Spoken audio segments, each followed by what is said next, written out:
কি বলছো? কিছু বলতে বলে, সেটা বলি না, সেটার জন্য অনেক রকম সমস্যা। আর কি বলা যাবে, মানে কন্ট্রোভার্সি তুমি মানে করতে চাই না, কাউকে টাকা দিয়েও করাবে না, প্লাস কেউ এসে করলেও তুমি সেটা বারণ করো। টাকা দিয়ে করাবো কি? টাকা দিয়ে করানোর মতো জায়গায় আগে যাইনি তো, দরকার আছে?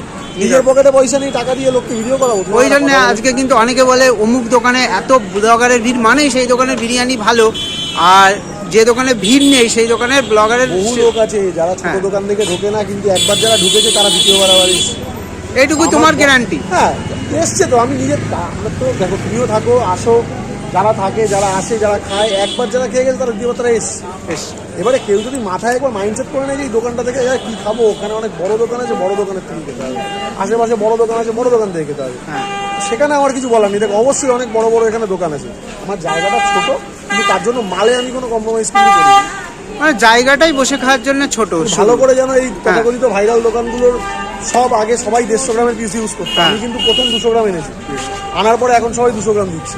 আর ইভেন কিছু একজন দুজন ব্লগার আমি এরকম দেখি এসে এরকম কন্টেনারটা নিল, কন্টেনারটা দেখে বলছে এটা 1000 ml এর কন্টেনার, বিরিয়ানি ভরো। তা আমি বললাম, বিরিয়ানি ভরার পরে বলছে ওজনের মেশিন নিয়ে ওজন করছে, ওজন করে বলছে দাদা 800 850 আসছে, তুমি দুটো ভরলে দুটোই সে 1 কিলো তো নেই। আনলাম এটা কি 1 কিলোর কন্টেনার? কন্টেনারটা কতটা?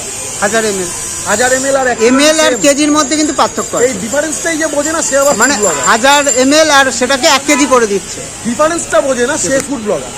দেখুন, খাবার তো ছেড়ে দাও, এইটুকু ডিফারেন্স যে বোঝে না, মানে ml আর কেজির ডিফারেন্স বুঝছে না। মানে ওটা 1000 ml, ওই যে অনেকেই বলে যে 1 কেজি, ওই ব্যাপারটা হয়েছে কি অনেক দোকানে তো 1 কেজি ওর মধ্যে করে ঘিটা দেয়, ওই জন্য ভাবে যে এবার ঘিয়ের তো একটা পরিমাণ অন্য, ওটাও কিন্তু কেজি, ওটাও কিন্তু 1 কেজি হচ্ছে না, 1 কেজি হচ্ছে না, 800 750 ম্যাক্সিমাম 850, তার বেশি যায় না। কেজিতে আসলে ওই আসছে। দেখুন হিসাব, এইটা বোঝে না, না বুঝে এসে ভিডিও করবে।